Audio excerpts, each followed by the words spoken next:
Hello everyone, आप सभी का स्वागत है हमारे इस सेशन में। अभी हाल ही में गवर्नमेंट ऑफ इंडिया ने फूड कॉर्पोरेशन ऑफ इंडिया 2021 का नोटिफिकेशन आउट किया है।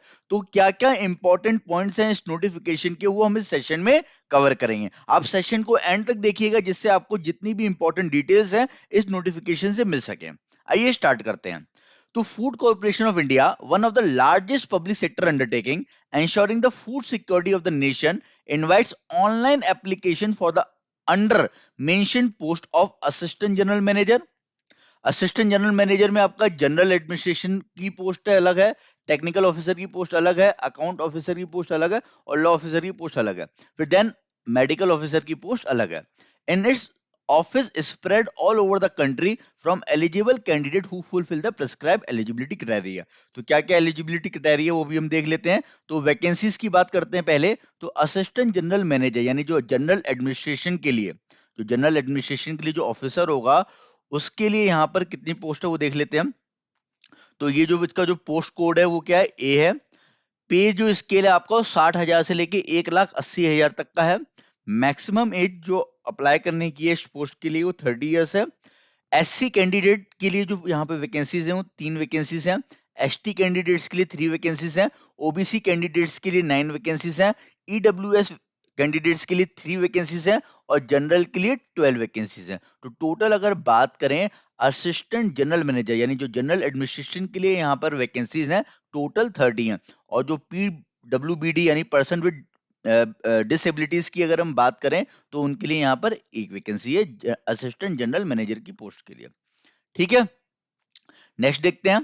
नेक्स्ट अगर बात करें assistant general manager technical officer के लिए अगर बात करें तो पोस्ट कोड बी है। और यहाँ पे जो पे स्केल है वो 60,000 से लेके 1,80,000 तक का है। मैक्सिमम एज जो अप्लाई करने की है टेक्निकल ऑफिसर के लिए वो 28 है। एससी कैंडिडेट के लिए 5 वैकेंसीज हैं। एसटी कैंडिडेट के लिए 1 है। ओबीसी के लिए 4 है। ईडब्ल्यूएस के लिए 3 है। जनरल के लिए 14 है और टोटल 27 वैकेंसीज हैं।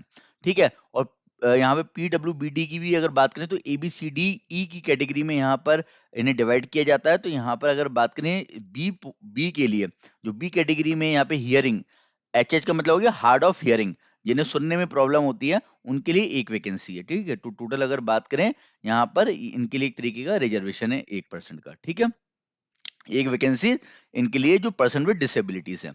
देन अगली पोस्ट जो है असिस्टेंट जनरल मैनेजर अकाउंट यानी अकाउंट ऑफिसर की, तो वो पोस्ट कोड जो है आपका सी है। 60,000 से लेके 1,80,000 पे स्केल है। 28 मैक्सिमम एज है अप्लाई करने की। 4 पोस्ट है एससी के लिए, 1 पोस्ट है एसटी के लिए, 3 पोस्ट है ओबीसी के लिए, ईडब्ल्यूएस के लिए 2 है, जनरल के लिए 12 है। टोटल 22 यहाँ पर पोस्ट है अकाउंट ऑफिसर के लिए। ठीक है, फिर देन देख लेते हैं assistant general manager law officer की अगर बात करें तो पोस्ट कोड डी है। 60,000 से लेके 1,80,000 सैलरी है। 33 ईयर मैक्सिमम एज है। 1 पोस्ट है एससी के लिए, 1 पोस्ट है एससी के लिए, एसटी के लिए, ओबीसी के लिए 1 पोस्ट है, ईडब्ल्यूएस के लिए 1 पोस्ट है, जनरल के लिए 4 पोस्ट है और टोटल पोस्ट अगर हम बात करें तो कितनी है, 8 है। और यहाँ पे अगर बात करें इधर भी 1 वैकेंसी थी डिसेबिलिटी के लिए और यहाँ भी 1 वैकेंसी है डिसेबिलिटी के लिए। ठीक है, फिर अगर बात करें मेडिकल ऑफिसर की, जो मेडिकल ऑफिसर की जो पोस्ट कोस्ट है ई है। 50,000 से लेके 1,60,000 इसकी सैलरी है और मतलब पे स्केल रहेगा। और देन अगर हम बात करें आपका जो मैक्सिमम एज है मेडिकल ऑफिसर की वो 35 है। इसके लिए सिर्फ एससी के लिए 1 पोस्ट है और जनरल के लिए सिर्फ 1 पोस्ट है। तो टोटल अगर बात करें मेडिकल ऑफिसर ऑफिसर के लिए 2 पोस्ट है यहाँ पर। तो यहाँ पे अगर हम बात करें तो टोटल अगर हम देख लेते हैं टोटल कितनी पोस्ट है। तो टोटल अगर हम बात करें टोटल यहाँ पे जो आपकी पोस्ट है वो है, देखिए, 14 पोस्ट एससी के लिए, 6 एसटी के लिए, 17 ओबीसी के लिए, ईडब्ल्यूएस के लिए 9 है, जनरल के लिए 43 है। तो टोटल 89 पोस्ट यहाँ पर है। ठीक है ना, नेक्स्ट देख लेते हैं। तो यहाँ पर नोट देख लेते हैं कि क्या दिया गया। नंबर ऑफ वैकेंसीज में वेरी पर एडमिनिस्ट्रेटिव एक्सीजेंसीज ऑफ एफसीआई के अकॉर्डिंग यहाँ पे जो वैकेंसीज है उनमें कुछ ना कुछ चेंजेस हो आगे जाके किए जा सकते हैं, यानी बढ़ाए भी जा सकते हैं और कम भी किए जा सकते हैं। ठीक है, यूआर ये सब तो हमें पता ही है, यूआर क्या होता है, एससी क्या होता है, एसटी क्या होता है। ठीक है, the person with the degree disability of 40% and above prescribe the right of person with disability act 2016 rpwd act 2016 are eligible to apply for the post earmarked for person with benchmark disability at detail in the table below. ठीक है, तो अभी हमने देखा था कि वहां पर यहाँ पे कितनी वैकेंसीज यहाँ पे निकाली गई हैं पर्सन विद बेंचमार्क डिसेबिलिटीज की। अब हम यहाँ पे देख लेते हैं कि क्या क्वालिफिकेशन होनी चाहिए आपकी इस पोस्ट में अप्लाई करने की। तो देखिए, असिस्टेंट जनरल मैनेजर जो है, जो जनरल एडमिनिस्ट्रेशन के लिए असिस्टेंट जनरल मैनेजर की पोस्ट के लिए अप्लाई करेंगे, उनके पास अगर बात करें पोस्ट ग्रेजुएट डिग्री होनी चाहिए, equivalent from a recognized university institute recognized by central government. ठीक है, विद मिनिमम 55% मार्क्स। तो अगर बात करें, आप किसी भी स्ट्रीम से यहाँ पे पोस्ट ग्रेजुएशन होने चाहिए, किसी भी स्ट्रीम से चलेगा।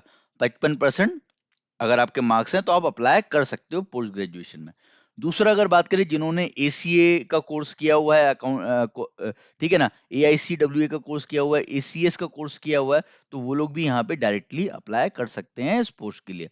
ठीक है, देन अगर बात करें बैचलर डिग्री इन लॉ और 5 years integrated course in law from recognized university with minimum 55% mark, वो लोग भी अप्लाई कर सकते हैं। यानी जिन्होंने किसी भी स्ट्रीम से पोस्ट ग्रेजुएशन किया है वो अप्लाई कर सकते हैं, जिन्होंने ACA A I C W A C S का कोर्स किया हुआ है वो अप्लाई कर सकते हैं, बैचलर डिग्री इन लॉ वाले जो हैं वो भी अप्लाई कर सकते हैं विद मिनिमम 55% ऑफ मार्क्स। हाँ, यहाँ पे ये भी दिया गया जो एस सी एस टी और PWBD कैंडिडेट्स हैं उनका जो मिनिमम परसेंटेज ऑफ मार्क्स मांगा गया वो 50% मांगा गया इंस्टेड ऑफ 55। अब हम बात कर लेते हैं असिस्टेंट जनरल मैनेजर का जो टेक्निकल ऑफिसर है। टेक्निकल ऑफिसर के लिए यहाँ पे जो रिक्वायरमेंट मांगी गई है, क्वालिफिकेशन मांगी गई है, वो ये है कि उनका कंपलसरी है टेक्निकल ऑफिसर का कि बीएससी उनका होना चाहिए एग्रीकल्चर में विद 55% मार्क। फिर बीटेक भी, अगर जो बीटेक किए हुए हैं, बीटेक डिग्री और B degree in food science, जो बीटेक किए हुए हैं फूड साइंस में वो भी अप्लाई कर सकते हैं। ठीक है, with minimum of 55% mark.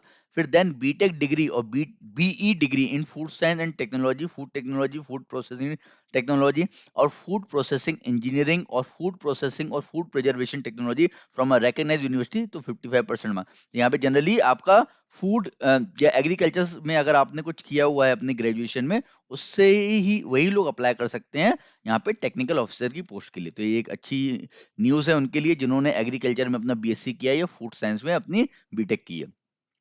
BTech और B degree in agriculture engineering from recognized university. ठीक है, तो कम से कम मिनिमम 55% मार्क्स होने चाहिए और एससी एसटी के लिए यहाँ पे दिया ही है 50% होने चाहिए।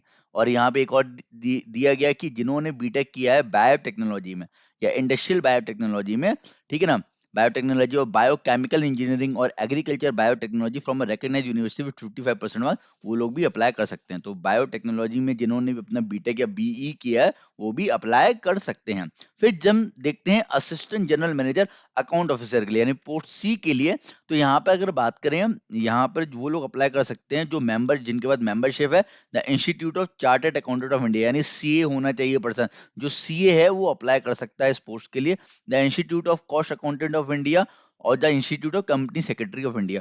तो कॉस्ट अकाउंटेंट होना चाहिए या तो कंपनी सेक्रेटरी होना चाहिए, सी होना चाहिए। ठीक है ना, तो वो डायरेक्टली अप्लाई कर सकता है इस पोस्ट के लिए। फिर देन अगर बात देखिए, ठीक है, तो अकाउंट ऑफिसर के लिए ये रिक्वायरमेंट नेसेसरी है। देन अगर बात करें असिस्टेंट जनरल मैनेजर की, यानी जो लॉ ऑफिसर है, जो पोस्ट डी है, उसके पास अगर बात करें फुल टाइम डिग्री होनी चाहिए लॉ में, एक्सपीरियंस भी होना चाहिए। ठीक है, यहाँ पे एंड लिखा है और नहीं लिखा, और का मतलब होता है कि अगर आपके पास ये चीजें तो आप अप्लाई कर सकते हो, एंड के साथ का मतलब ये हो गया कि आपके पास ये भी होना चाहिए with minimum 5 years experience as a practicing lawyer in civil matter representing his client in at least 3 cases in every year or 5 years experience as a law officer in central government, state government, central government PSU, state government PSU in the IDA scale of rupees 16,400 to 40,500, इतने scale पे आपने काम किया हो। तो ये सारी detail यहाँ पे दी गई हैं।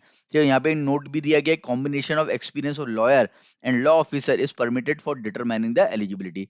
The experience as lawyer to be evidenced by enrollment certificate as an advocate along with certified copies of वकालतनामा filed by the candidate और self attested copies। तो ये सारे डॉक्यूमेंट भी आपके पास होने चाहिए। ठीक है, तो court order, self test copy की सारी चीजें यहाँ पे बताई गई हैं। ठीक है, तो इसे आप देख लेना।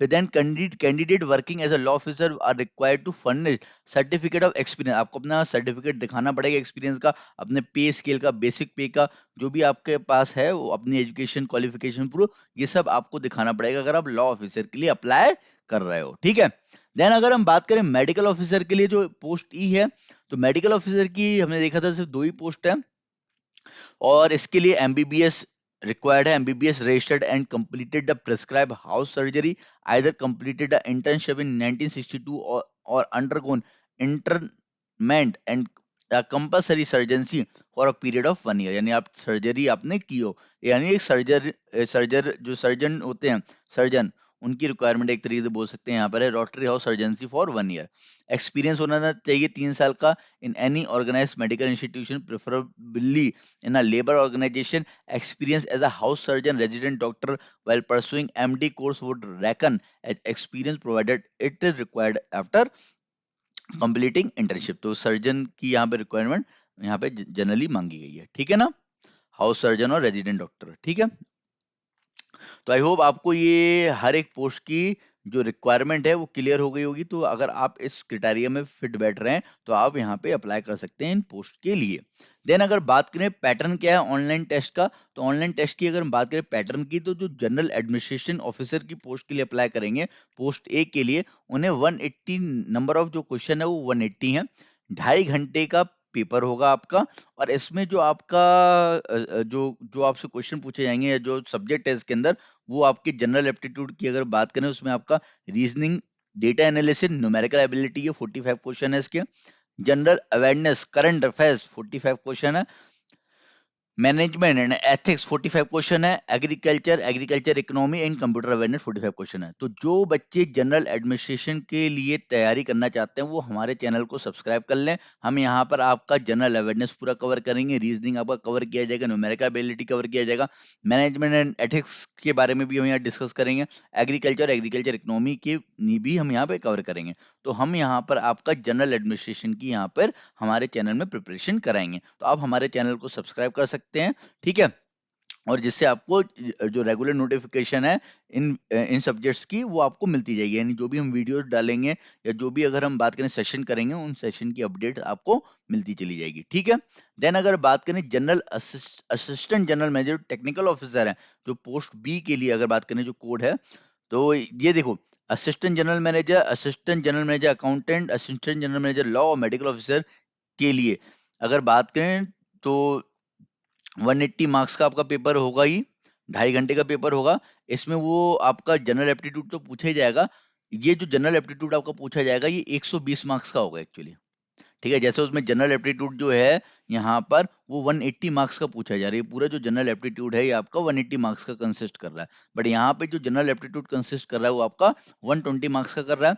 बाकी अगर बात करें जो आपका कोर है, कोर जो फील्ड है, जैसे मैंने फूड से आपने किया हुआ है, एग्रीकल्चर से कुछ किया हुआ है, यानी मतलब आप टेक्निकल के लिए अप्लाई कर रहे हो, तो आपने आपके पास जो रिक्वायरमेंट मांगी गई है उस रिक्वायरमेंट मतलब उस पर्टिकुलर फील्ड से रिगार्डिंग या पर्टिकुलर डिग्री से रिगार्डिंग आपसे क्वेश्चन पूछे जाएंगे, ठीक है। तो रेलिवेंट डिसिप्लिन से 60 क्वेश्चन पूछे जाएंगे, ओके। मान लो किसी ने अकाउंट के अप्लाई किया है तो उससे अकाउंट्स के बारे में यहाँ पे 60 क्वेश्चन उसके रहेंगे अकाउंट से, ठीक है। नेक्स्ट, तो यहाँ पे वही चीज दी गई है कि 180 आपके मार्क्स का जो पेपर है, एक जो यहाँ पर जनरल मैनेजर की अगर पोस्ट ए की बात करें तो यहाँ पे एक क्वेश्चन 1 मार्क कंसिस्ट कर रहा है, पेपर विल कैरी 180 मार्क्स, और 180 आपके क्वेश्चन होंगे, मल्टीपल चॉइस क्वेश्चन होंगे, ठीक है ना, एमसीक्यू रहेगा आपका, और नो नेगेटिव मार्किंग, तो कोई रिटर्न विटर्न नहीं है, बट नेगेटिव मार्किंग आपकी नहीं है, रिटर्न भी नहीं है, इस चीज आपको टिक करना है, आपको नॉलेज होनी चाहिए, ठीक है, एमसीक्यू टाइप का पेपर रहेगा और नेगेटिव मार्किंग भी नहीं है। फिर बीसीडीई की अगर हम बात करें तो मैंने जैसे ही बताया कि जो आपका जनरल एप्टीट्यूड है 120 मार्क्स का, और जो रेलिवेंट डिसिप्लिन से आप जो पोस्ट के लिए अप्लाई कर रहे हो पर्टिकुलरली उसके 60 मार्क्स हैं, ठीक है, और टोटल अगर बात करें पेपर 180 मार्क्स का रहेगा। Then submission of online application form along with fee payment which commence 1 मार्च 2021 से यहाँ पर अगर बात करें आप इसके लिए फॉर्म भर सकते हैं। Last date and time for submission of online application and payment of fees जो है वो 31 मार्च 2021 है, ठीक है। 1 मार्च को आप भरना स्टार्ट कर सकते हो, जो लास्ट डेट है 31 मार्च है। Availability of call letter on website for download 10 day prior to announce date of examination, तो डेट ऑफ एग्जामिनेशन से जब भी एग्जामिनेशन होगा उससे 10 दिन पहले आपका कॉल लेटर आ जाएगा। और ऑनलाइन टेस्ट की तारीख क्या रखी गई, तारीख अगर बात करें tentatively in the month of May और जून 2021, यानी हम बोल सकते हैं एंड ऑफ मई या फर्स्ट वीक ऑफ जून में आपका पेपर हो जाएगा, ठीक है। तो ये चीज आपको यहाँ पे ध्यान रखनी है। तो आप यहाँ पर 1 मार्च से अपना फॉर्म भरना स्टार्ट कर देना। नेक्स्ट यहाँ पे अगर बात करें SC ST और PWBD यानी जो पर्सन विद जो डिसेबिलिटी पर्सन है या वुमेन कैंडिडेट्स हैं, उनके लिए फीस में क्या एग्जाम्पशन यानी जीरो, यानी उनके लिए कोई भी फीस नहीं रखी गई है। ठीक है। और जो कैंडिडेट्स हैं अगर बात करें जनरल कैटेगरी के जो कैंडिडेट्स हैं, ठीक है, या EWS कैटेगरी के जो कैंडिडेट्स हैं या OBC के जो कैंडिडेट्स हैं, उनके लिए 1,000 रुपए फीस रखी गई है। फिर अगर हम बात करें जब आपका रिटर्न क्वालिफाई हो जाएगा तो आपका इंटरव्यू और डॉक्यूमेंट वेरिफिकेशन भी किया जाएगा, यानी इंटरव्यू भी है इस एग्जामिनेशन में। तो रिटर्न के बाद इंटरव्यू है और फिर आपका डॉक्यूमेंट वेरिफिकेशन है और आपका सिलेक्शन हो जाएगा। ऐसा नहीं है कि फेज 1 हो, फेज 2 हो, फेज 3, इस तरीके से यहाँ पे एग्जामिनेशन कंडक्ट नहीं कराया जाएगा। आपने ये अगर क्वालिफाई कर लिया ऑनलाइन तो आप सीधे आपका इंटरव्यू होगा। ठीक है। For the post of ABCDE candidate who have been shortlisted on the online test will subsequently be called for an interview in the post of candidate ratio of 1:3 to be conducted by FCA. The document verification will be complete at the time of interview. The said process will be conducted at selected center. The venue, time and date of interview and document verification will be informed to the shortlisted candidate. ठीक है, ये सारी बातें। फिर दूसरी बात यहाँ पे ये भी दी गई है कि एग्जामिनेशन सेंटर कहाँ कहाँ होंगे। तो आंध्र प्रदेश में जो एग्जामिनेशन सेंटर होगा आपका अमरावती या विजयवाड़ा होगा। अरुणाचल प्रदेश में सिर्फ ईटानगर होगा। असम में जो अगर आप भरोगे तो गुवाहाटी सेंटर रहेगा। बिहार में पटना रहेगा। छत्तीसगढ़ में रायपुर रहेगा। दिल्ली NCR रहेगा। गुजरात में सिर्फ अहमदाबाद ही आपका सेंटर रहेगा। हरियाणा में पंचकुला रहेगा। हिमाचल में शिमला रहेगा। जम्मू एंड कश्मीर में जम्मू रहेगा। झारखंड में रांची रहेगा। कर्नाटक में बेंगलुरु रहेगा। केरल में त्रिवंदमपुरम रहेगा। मध्य प्रदेश में भोपाल रहेगा। महाराष्ट्र में मुंबई, फिर मेघालय में शिलोंग, नागालैंड में दिमापुर, उड़ीसा में भुवनेश्वर, पंजाब में चंडीगढ़, राजस्थान में जयपुर, और तमिलनाडु में अगर आप अप्लाई करते हो तो चेन्नई आपका सेंटर रहेगा। तेलंगाना में हैदराबाद रहेगा। उत्तर प्रदेश में लखनऊ रहेगा। उत्तराखंड में देहरादून रहेगा। वेस्ट बंगाल में कोलकाता रहेगा। फिर रिजर्वेशन रिलैक्सेशन की अगर हम बात कर लेते हैं, in making appointment in the service of corporation reservation relaxation of age limit and other concession would be provided to scheduled caste, scheduled tribe and other category of person as per instruction issued by government of India. तो इनके लिए यहाँ पे as में भी या as में या और भी जो रिलैक्सेशन है वो रहेंगे। तो the prescribe qualification experience age limit shall be reckoned as on 1st January 2021. The candidate belong to SC, ST, OBC category are eligible for maximum age relaxation of 5 and 3 year। जैसे कि अगर हम बात करें अगर किसी में आपकी मैक्सिमम एज 30 मांगी गई है तो OBC कैंडिडेट अगर 33 के हैं तो अप्लाई कर सकते हैं। ST कैंडिडेट अगर 35 तक के हैं तो अप्लाई कर सकते हैं। उन्होंने 5 साल तक का क्या है रिलैक्सेशन है। If there are no posts reserved for reserve category candidate belonging to SC, ST, EWH category, these candidate may apply against unreserved post। तो अगर SC, ST, OBC, EWS category में अगर उनके पास पोस्ट नहीं है तो वो मतलब अगर उन्हें लग रहा है कि इसमें उनके पोस्ट नहीं है, जैसे कि हमने देखा था मेडिकल ऑफिसर में वहां पर पोस्ट नहीं थी, ST के लिए पोस्ट नहीं थी, EWS के लिए पोस्ट नहीं थी, तो वो क्या कर सकते हैं जनरल में अप्लाई कर सकते हैं। बट फिर उनके ऊपर वो जो बेनिफिट्स हैं वो अप्लाई नहीं होंगे। जो बेनिफिट्स आप SC ST पोस्ट के लिए जब अप्लाई करते हो मिलते हैं वो बेनिफिट आपको उस पोस्ट के लिए नहीं मिलेंगे। कि अगर आपकी SC ST कैटेगरी में कोई पोस्ट नहीं निकली और आपने जनरल कैटेगरी में वो पोस्ट के लिए अप्लाई किया, वहां पे वैकेंसीज हैं, तो वहां पर फिर आपको वो जो बेनिफिट है वो नहीं मिलेंगे, एज के हों चाहे वो परसेंटेज के हों। ठीक है। तो ये सारी बातें इसमें लिखी गई हैं। The maximum age limit in case of departmental employees 50 है। तो जो डिपार्टमेंटल एम्प्लॉय अगर आप बात करें कोई अप्लाई करता है, कोई डिपार्टमेंट का पर्सन अप्लाई करता है पोस्ट के लिए तो उनके लिए 50 ईयर्स है। ठीक है। तो जो जनरल जो बेसिक इन्फॉर्मेशन बाकी अगर बात करें ये तो हमने देख ही लिया था कि जो रिजर्वेशन है उन एक एक परसेंट हर एक के लिए रिजर्वेशन यहाँ पे दिया गया जो पर्सन विद डिसेबिलिटीज में है। ठीक है। तो ये सारी इंपॉर्टेंट इन्फॉर्मेशन है जो हमें अच्छे से पता होनी चाहिए इसके बारे में। अगर आप कोई भी एग्जामिनेशन की प्रिपरेशन कर रहे हो तो आपको उसका एलिजिबिलिटी क्राइटेरिया और उसका जो सिलेबस है, उसके जो सब्जेक्ट्स हैं, उसका जो एग्जाम पैटर्न है वो पता होना चाहिए। तो आई होप आपको ये सेशन पसंद आया होगा। अगर सेशन पसंद आया हो तो प्लीज सेशन को लाइक कर दीजिए और चैनल को सब्सक्राइब कर दीजिए। Thank you.